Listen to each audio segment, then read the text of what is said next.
ચિનુભાઈ કાથરોટિયા આપ સૌનું સ્વાગત કરું છું. ગુજરાતના ભાજપના રાજ્યમાં તાલિબાનની પ્રવૃત્તિ પણ ફૂલી ફાલી રહી છે.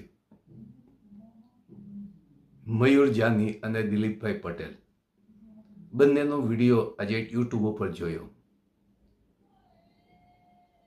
એમને ખૂબ ખૂબ અભિનંદન બંનેને આપું છું અને સેલ્યુટ પણ કરું છું કે ગુજરાતમાં તાલિબાન જેવી પ્રવૃત્તિને લોકો સમક્ષ રજૂ કરે છે અને લોક જાગૃતિનું કામ કરે છે. એમના અહેવાલ મુજબ ભરૂચ જિલ્લાના અલકાવ તાલુકાના અંબાલા ગામ એ નાનકડું ગામ છે, જે અમિતભાઈ ચાવડા કોંગ્રેસના ખૂબ મોટા નેતા છે, એમનું મતદાન ક્ષેત્ર પણ છે. ત્યાં એક લડવૈયો છે ભરતભાઈ પઢિયાર કરીને, જે ભ્રષ્ટાચાર સામે લડે છે. એમની ગામના પંચાયતોના જે કંઈ ભ્રષ્ટાચાર થાય છે એની સામે લડે છે.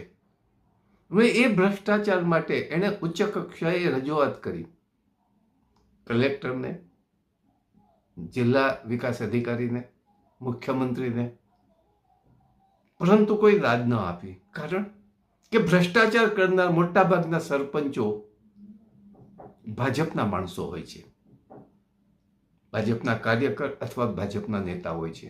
અને આ ગામમાં 2 મહિલા સરપંચ છે. મહિલા કોકિલાબેન કરીને મહિલા સરપંચ છે. હવે એની સામે ભ્રષ્ટાચાર, અને જ્યાં આપ જાણો છો કે મહિલા સરપંચ હોય છે ત્યાં પતિદેવો જ એનું રાજ કરતા હોય છે, અને એની સામે આ ભ્રષ્ટાચાર માટે આંદોલન કર્યું. કોઈ ન સ્વીકાર્યું એટલે ત્યાંના સ્થાનિક મીડિયાને આપ્યું. પરંતુ એ મીડિયા સામે જે આક્રોશ આવ્યો એ આ લોકો સહન કરી શક્યા નહીં.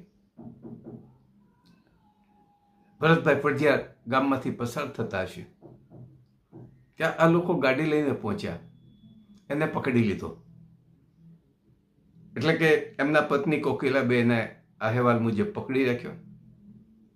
એમના પુત્રએ એની ઉપર પેટ્રોલ છાંટ્યું અને એમનો એક મિત્ર છે એણે એમને દિવાસળી છાંટી.